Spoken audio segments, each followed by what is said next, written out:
तर आमदार भास्कर जाधव ठाकरेंची साथ सोडणार का याच्या चर्चा सुरू झाल्यात। भास्कर जाधव यांनी शिंदेसोबत जाण्याचे संकेत दिलेले आहेत। भविष्यात काय होईल सांगता येत नाही, नियती जे घडवेल ते मान्य असेल, भास्कर जाधव यांनी सूचक विधान केलेलं आहे।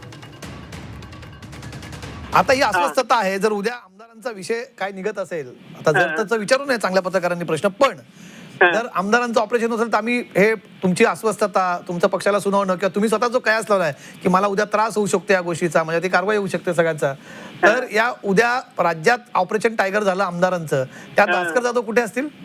ते जर तर भास्कर जाधव कधी बोलत नाही, टाळत म्हणजे कधीच नाही।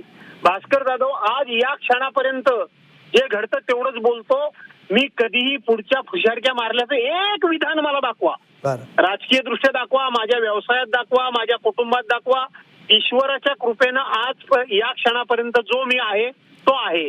भविष्याच्या पोटामध्ये काय दडलंय हे कोणी सांगू शकत नाही, त्यामुळे मी त्यावर कधीही भाष्य पूर्वीही केलं नाही, आताही करणार नाही, भविष्यातही करणार नाही। नाकारणं ही सुद्धा एक बातमी असते, ही सुद्धा आमच्या एक बातमी असते। आता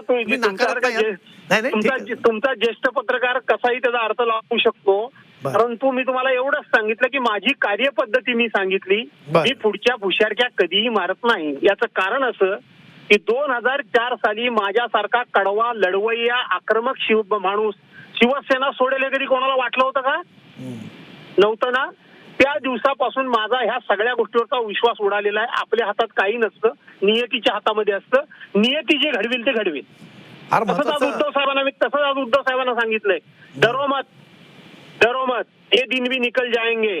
जे काल झालं होतं तेही चांगल्या करता, आज घडतंय ते पण चांगल्या करता, आणि उद्या घडेल तेही चांगल्या करता, असा माणूस मी आहे।